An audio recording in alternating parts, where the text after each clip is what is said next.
Hello twin flames, welcome to my channel and welcome to your daily energy check. I hope you guys are doing great. I'm really excited to do this reading because we are doing the ancestor reading today, as you probably already know from the name of the reading. But yeah, I got my deck back.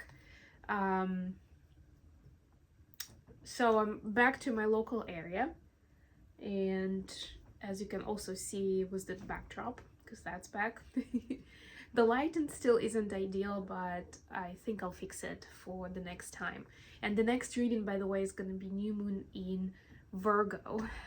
The actual new moon is happening on Saturday, but of course I want to give you guidance earlier than that, so it's coming up. So what else is going on? What else is new? Actually quite a lot, and for those who don't know, we're already we're exiting the shadow mode of Mercury retrograde. Congrats on that. But we're now entering the shadow mode of, or actually according to a lot of astrologers, we already entered the shadow mode of the eclipse season. Eclipse season is upon us. September is almost here. We're very, very close. And of course, depending on your personal chart, it will hit you different. It will have a little more, a little less impact on you, just naturally, just by you being in this energy at this time.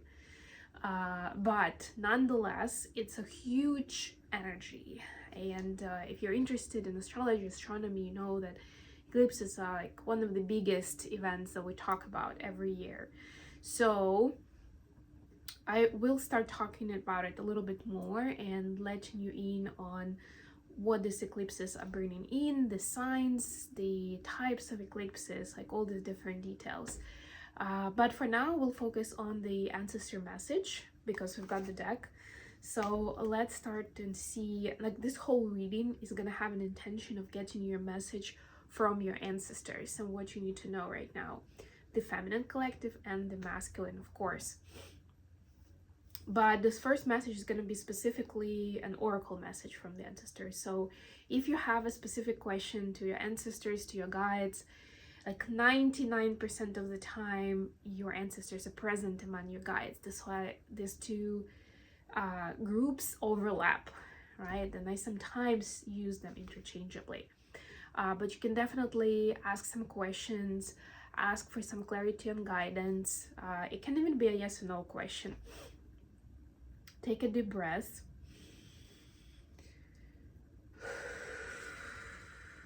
And we can now begin. So what does the Divine Feminine Collective need to know today?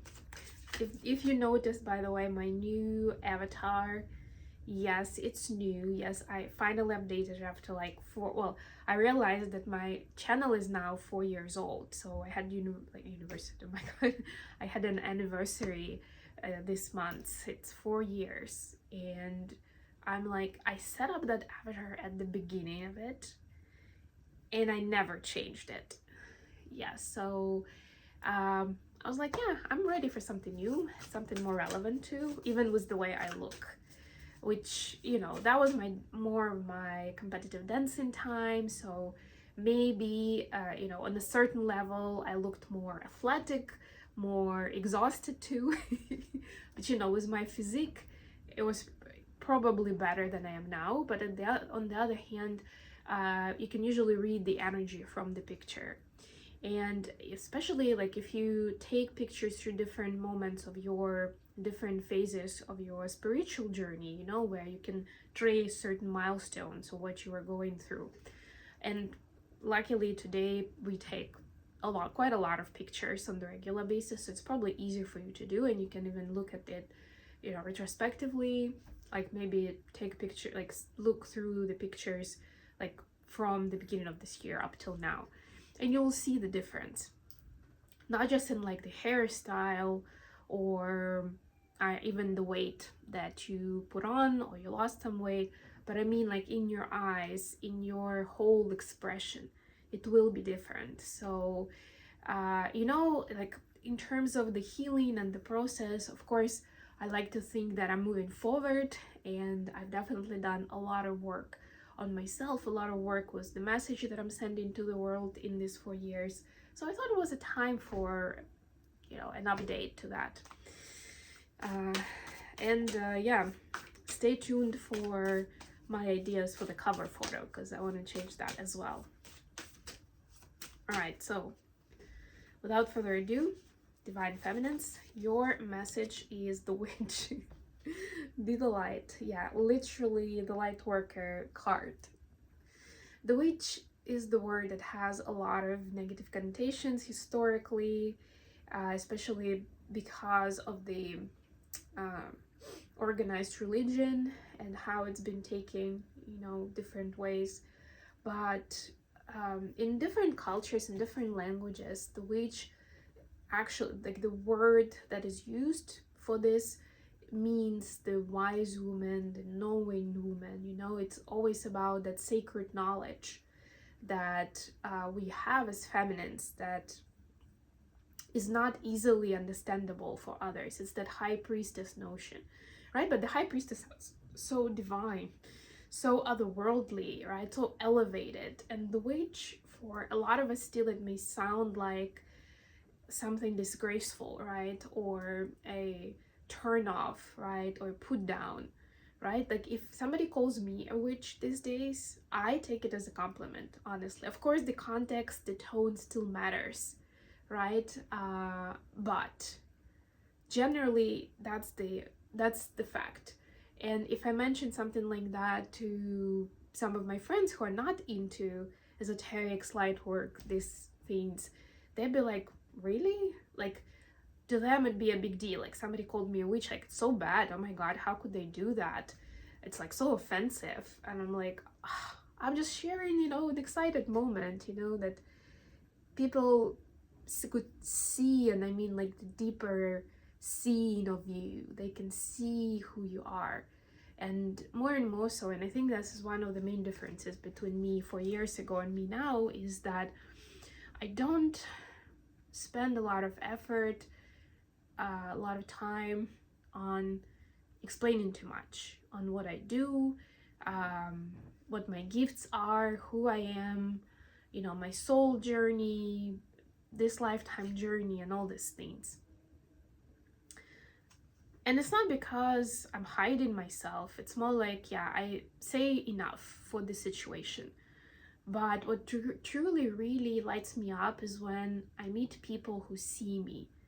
And I've experienced it for the first time when I was in Hawaii, because of the, like, general environment of a higher vibration, and that could be a story of its own, just like on what it's like and what I mean by that.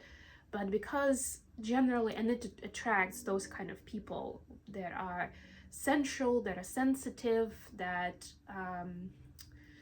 some say can read energy. But to me, it's not even so much about reading energy. It's more about this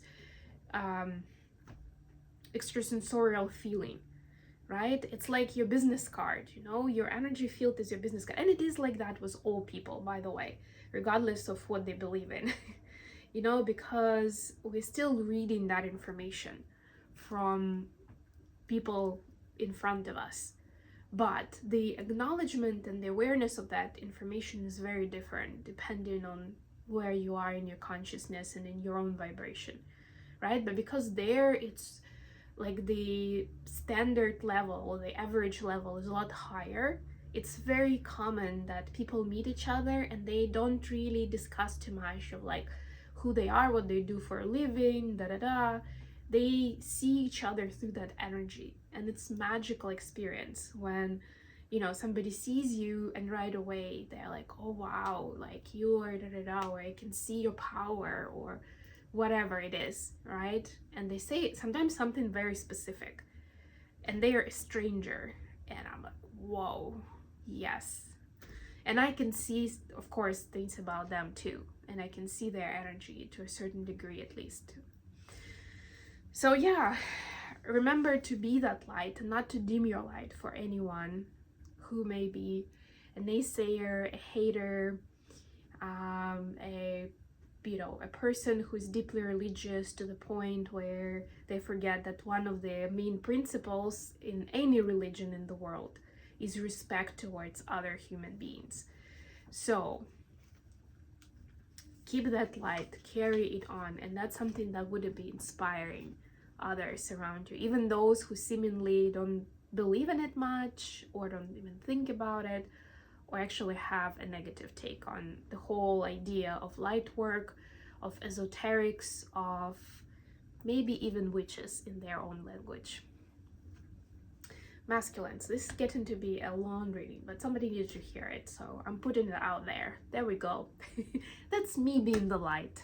I'm not gonna cut it short just because somebody might say, this is too long for me to watch.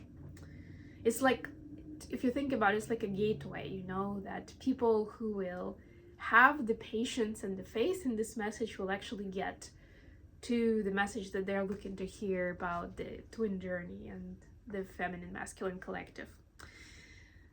For masculines, we have the broken arrow card. Embrace the energy of peace. So this is not the time to argue, to battle, to conquer even. This is more a time to integrate what you've already learned. And masculines have been around, out and about. You know, at least for the last months, we've been seeing it actively in readings. So I would say whatever you've gathered, whatever you've learned, it's time to integrate now. So it needs more peaceful time. If anything, it's more about awareness, realization, right? And processing those experiences on the emotional level more consciously. We'll take Thelma deck as the main deck today. I'll see if I can bring more decks or other decks for next week when I'm gonna be recording. I'm gonna start recording September readings next week. I don't know yet. We'll see. Maybe we'll have to do as this decks. I love these decks. The second one is Movie Tarot right now. And I'm a little bit under the weather, so I apologize in advance if I start sneezing or I have a runny nose. I'm kind of getting there. I'm not quite there yet, so hopefully I'll hold tight until this is done. Temperance at the bottom of the deck.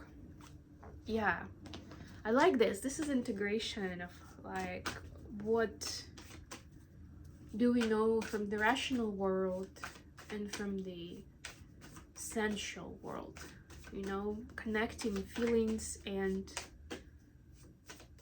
thoughts. Okay, something that I lost here.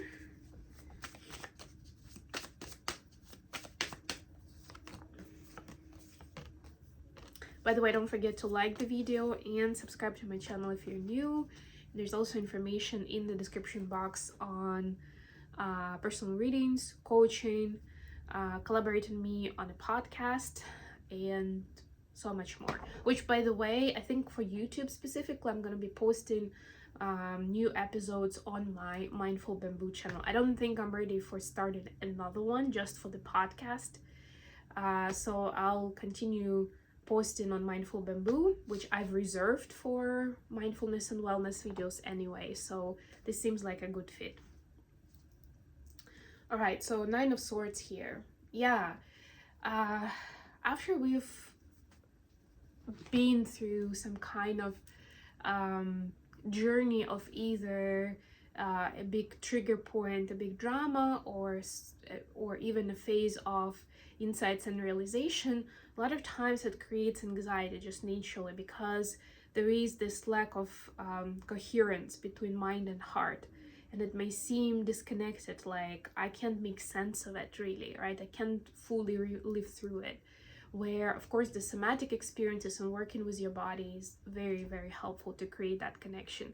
But essentially, if that's what you're feeling, this could be the reason. It doesn't mean that something is wrong. It's a natural process, but you can aid yourself with this process by, you know, doing your journaling, doing your meditation, doing your body scans, connecting to where do you feel any tension, right? Or what is bothering. Like when you're journaling, a good idea for these cases is to do automated writing, where you're just like putting pen to paper and you're writing without really thinking about it. You're just letting words, thoughts, anything, it's like stream of consciousness, just let it go. And give yourself like good 10 minutes at least to write, right? Don't kind of limit yourself too much, but I mean, give yourself plenty of time, right? So you can just, and you can write up, I don't know, spend pages and pages and pages of your diary, of your notebook doing this. It doesn't matter. But at first there may be a lot of noise still going on, but after that noise is gone, you'll get a much deeper, much clearer message. It may not be the message that you like to hear, but it will be the message that is relevant, which will help you connect to what's really going on with you on the subconscious level, and it will be a lot easier for you to support yourself with it. All right. So, feminines, your energy right now is Queen of Swords, clarified by 10 of Swords. To me, this is actually like a confirmation of what I was just talking about with the anxiety because of lack of coherence, you know?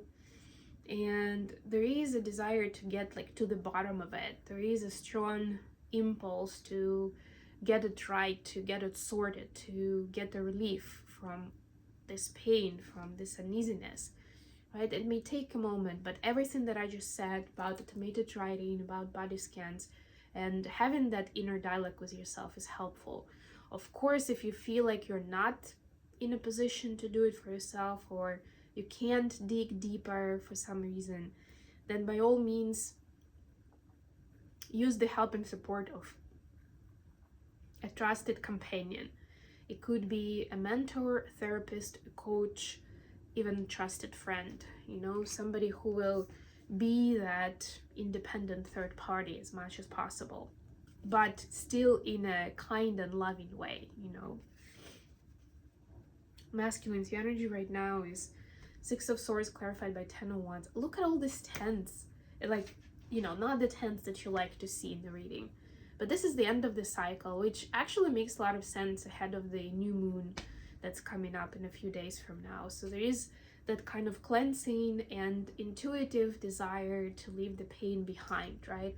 For masculines, it's like to find peace finally, to stop worrying so much about how things are gonna go or how things could have been, right? And again, for this, that coherence between mind and heart is critical. That's the way to go. So masculines, if this seems very relevant to you, then rewind to the part where I was talking about your daily mindfulness practice and automated writing. Give it a try, please. Additional question for today is 9 of Wands, clarified by 4 of Cups. Where do I feel like I haven't been ambitious enough? Where I haven't taken action, but I should have? Feminines, 4 of Wands, clarified by Judgment. Not acting on the intuitive feeling of the twin flame connection sooner, right? That's where like there were so many signs, there were so many things that were speaking to you about this, how powerful it is and why. But something again in your conscious mind was still stopping you. And that's really a classic story of the twins, where there's at least one characteristic in the external that is telling us, consciously or subconsciously, that this person is not really a good match for us, right? It could be age, race, religion, some kind of convictions and beliefs, just like, you know, sometimes you hear people say like they're from 2 different worlds, or she's out of his league, or something like that. For whatever reason, it can be completely subjective, just like in your head, like somehow you think that, right? But it already creates a barrier, right? And in this case, there is a regret that you didn't act on this deeper feeling, but you believed in the barrier, at least for a while. Oh my God, look at this. For the masculines, it's the star and the sun. For the masculines, it's the regret that they didn't put more aligned action into healing, into recovery, into connecting to their spirit, to their God, their higher power. And all these things seemed of a secondary priority back in the day, you know, where it was like, no, I'm supposed to put this passionate energy into creating abundance, into making something of myself, earning a reputation, even, you know, courting that special feminine that I'm attracted to. But it was never really focusing on healing the self and on really finding that deeper spiritual connection, right? Which is now they see as a regret, that they would have been so much far along even with those earthly pursuits, let's call them that way, if they really invested more into that, you know, self-care and self-discovery part. How are the feminine seeing the connection at this time? Three of Swords clarified by Queen of Wands. Yeah, so by the way, Queen of Wands is that embodiment of the witch energy that we started the reading with. And the feminine can see, and look at all the red here, like it's so emphasized along the background of like a lot lighter background. It almost looks like blood, you know, and there's blood here, of course, with Three of Swords. So feminine is going through some substantial healing at the moment. And they know that even though some of that healing or some of the pain that they experience has to do with the masculine and the connection, there are reasons for them to be able to discover the truth, and to be able to heal it on their own, right? It's very deep. And like, look at her, like it's a queen, right? And she's on the throne, especially in this particular deck, right? So it's like, I can handle anything. I'm so powerful. And that's why I was given all these trials and tribulations, because I'm strong enough and I'm capable of uncovering new level of wisdom and truth with it, right? And grow out of it, not bitter, not closed off, but actually heal the heart and then discover even more potential for love and kindness in it. How the masculine see in the connection? Three of Pentacles clarified by Ace of Swords. Yeah, for masculines, it's they know that collaboration is inevitable with the feminine, whether it's gonna be more of a professional collaboration or it's gonna be a personal relationship, you know, like the details is still being like, what is it gonna be first? Let's put it that way, right? Because a lot of masculines actually don't really think like 20 years in advance, especially if it's a newer relationship, right? They're seeing like, what is next, like where are we going with this? Right? And they don't know yet, like, because they see the feminine as this magical creature that somehow embodies so many qualities that they never thought could fit into one person, because they would see them in different women or feminines, right? It's about energy, not gender. But it would be, and that's why a lot of masculines, like divine masculines, having a hard time with monogamy, because they see certain traits that are important to them in different women and they want to have them all, right? And like deep down they know that they're, you know, it's important to have them all for them, but they don't see it in one person. At some point they lose faith that it actually is possible. So some of them are for real considering you know, setups where there will be two or more women or feminines in their life that would satisfy all those needs, you know, and check the boxes. And now this one person checks all of the boxes and beyond the list that they could have had, right? So they're like, yeah, I mean, I want to have this person in my life forever. But it's like, but in what capacity, right? There is that thinking process here with Ace of Swords. And masculines are taking that time to figure out what that would look like. So they also look good in this situation. I know it sounds a little manipulative, but I mean, come on. Ego exists in all of us anyway. And the more important the relationship is to us, at least at the beginning, the more we want to look good in it, right? We want to impress the person, we want to feel good ourselves while we're with this person. not to feel like they're sorry for us, right? But to feel like we are worthy and we match what they bring to the table. And that's what the masculines are looking at right now. That's what they're thinking about. Like, how do I play this, you know, so that I don't feel like a little boy. I feel like a worthy masculine for this very worthy feminine. Okay, I think I'm gonna stop here. Thank you so much for being with me today. I hope this was useful for you guys. If so, please like the video, subscribe to my channel, and until next time,